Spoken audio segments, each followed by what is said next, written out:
So here to tell us a little bit more about this in the aspects of the brain and what we can do when we start to see the data from our brain. Kurt Othmer, come on down, EEG Info, tell us a little bit more about what we're going through right now.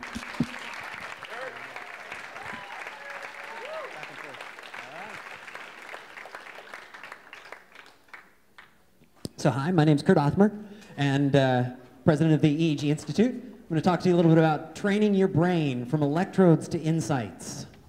So I want to start by kind of marveling at what the healthcare industry can do right now. We can actually print organs. So here on the screen you're seeing, this is actually an organ being printed with kind of a modern inkjet printer that can actually print out cells layer after layer and effectively print a new organ for you. And that new organ, these have actually been implanted in people and can actually be used.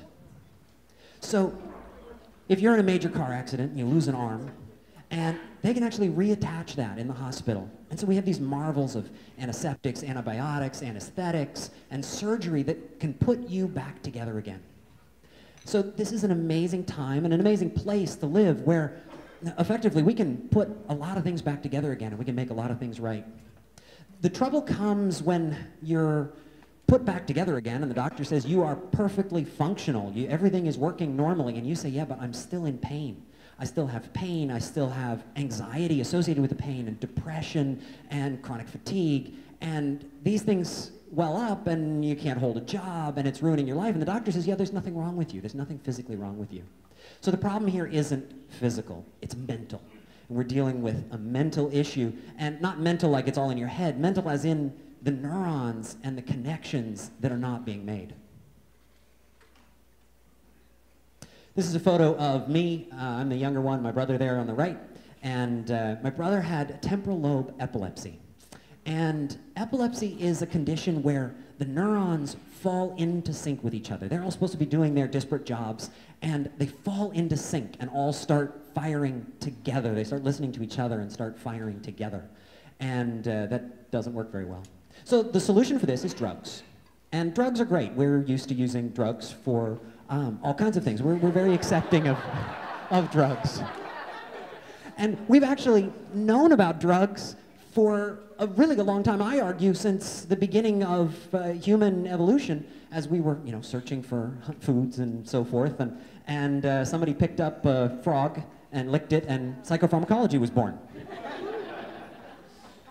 So how do drugs work?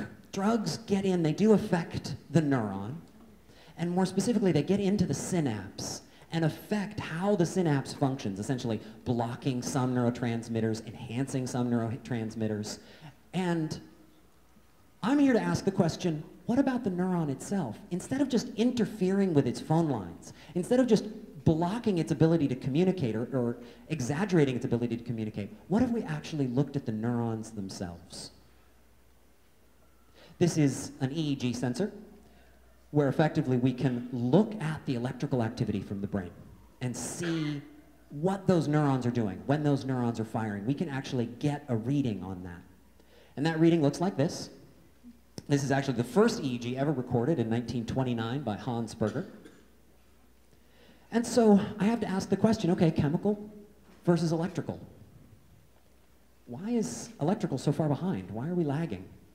Why aren't we talking more about these neurons? Well, I have to talk about some baggage. And the electrical industry has some significant baggage. One of those pieces is 1879 marks the invention of the light bulb. That's really recent as compared to the first frog licked. So this is too new. We've got some catch up to do. It's too weird. This is, and you guys may know about this, sort of the altered states of consciousness and so forth in the 60s and 70s. And a lot of this electrical work got lumped in with that and really shadowed it with that kind of concept. And that's actually caused people to really shy away from looking at the electricity. Too slow. This is a sister technology to what I'm going to be talking about. This is biofeedback. And biofeedback is actually amazing stuff. You can do amazing things with biofeedback, reflecting back temperature, galvanic skin response, and we can do amazing things, but it's slow. We're talking 300 sessions to do the kinds of things that research is showing one session. So it's too slow and too scary. So we're working with this electricity in the brain. This is a TMS, transcranial magnetic stimulation. And they basically take a huge magnet and pulse this at the brain. And when you do that, again, this is a powerful technique. This is being done in hospitals, and this is very powerful. But I don't want to sign up for that personally. But so is there a better way? Is there something that we could be doing better here? Yes. Thank you. So let's look at the neuron. Let's look at that activity coming from the neuron. Can we work with that activity like this guy needs to go to the gym and work with it, exercise the body, exercise the brain like we would exercise the body, and let's do it all without being weird, slow, or scary. And so that's where I come in, the EEG feedback. So we're combining EEG, looking at the electrical activity in the brain, with biofeedback. And essentially, you see this little guy's got electrodes connected to his head, there, sensors, and he is making that rocket ship go. When his brain is in the right state, that rocket ship is giving him the feedback, the ebb and flow of what his brain is doing. And you see his clinician there watching the session, watching his EEG. So this is a mirror for the brain. This is reflecting back to him what his brain is naturally doing. And feedback is really relevant, right? We learn from this. This is how we learn to walk, how we learn to get our feet on the ground, how we learn to move our arms and legs. Is by feedback, by hitting ourselves in the face a few times and falling on the floor a few times. So, and you think you're a great dancer, you're out there on the dance floor, and somebody points a video camera at you and films that, and you say, oh my gosh, is that what I look like? Maybe you've had this happen. You're reading a textbook, you've got an exam tomorrow, and so you're studying away and you're reading, and your brain is doing something else. You're thinking about, what you have to do tomorrow, when there's a more interesting speaker coming on, and so your brain is doing something else. And think of this a little like riding a bike. If you were on a bicycle and that bike started to tip over, you would need to know and be able to respond immediately when that focus, that attention starts to drift. Otherwise, it doesn't end well. So we struggle with this. You think of the time when you say, I'm not tired. What do you mean I'm not tired? I don't need a nap. I'm not exhausted. I know perfectly well that I'm not tired right now. You don't need to tell me that I'm tired.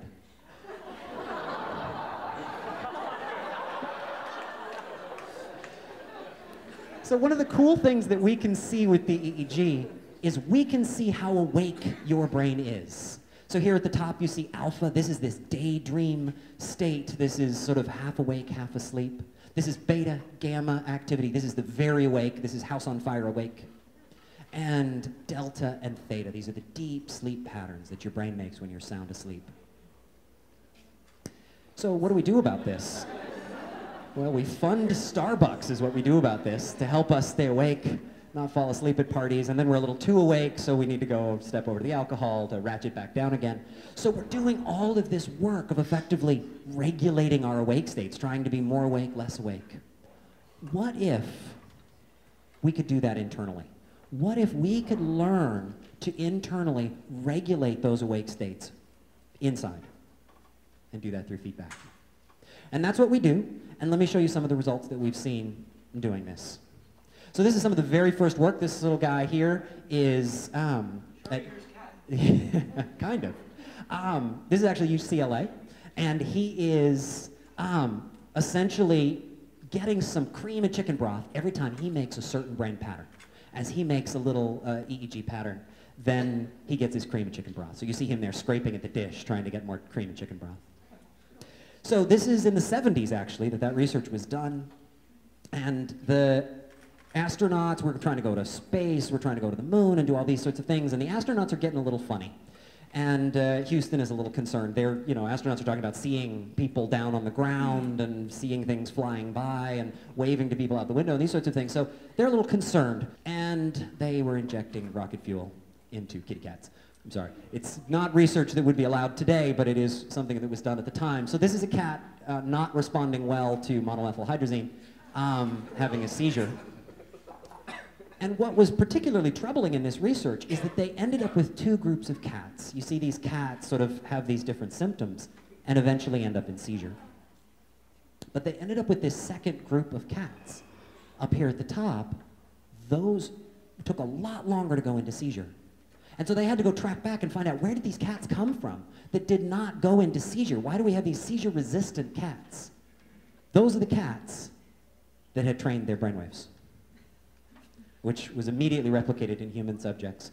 This is an IQ change study that we did in the 90s, and just looking at ADHD subjects, and what we were surprised to find was a 23-point gain in Wechsler IQ score. This is another study that we did, drug addiction study, taking all of these various drug populations and rolling them into two distinct groups. One group got the 12-step and some extra attention controls. The other group got the 12-step and EEG biofeedback. And what we saw is, of the control group, 12 out of the original 48 were still sober a year later after the research. Of the experimental group that got the neurofeedback, 36 were still sober out of the original 55. Huge results. We had trouble getting it published. Those results were so good. Here's Ptsd. This is the latest work that we're doing with our nonprofit and so forth. So this is some of our latest stuff. This is a Vietnam era veteran. And here we've taken just his most responsive symptoms. And you see these most responsive symptoms, we actually saw a 50% reduction in symptomology after 3 sessions. And here's the rest of the symptoms combined. You see he did really well. Thank you. And here's an Iraq-era veteran, so this is a more recent guy. And this is called a Spect scan, single photon emission tomography. It's kind of like a PET scan, shorter acting isotope. And effectively, what I want you to see are these hot areas here, this sort of diamond pattern, which is predictive of PTSD, and also this hot area here in the cerebellum. And what we saw after the neurofeedback, after the EEG biofeedback, is all of that drastically calmed down. So you see the before and after there. So in each of these studies, the results were life-changing. It'll take time for people to think of human health as anything more than a chemical soup. But working with the electrical activity through EEG feedback shows tremendous promise.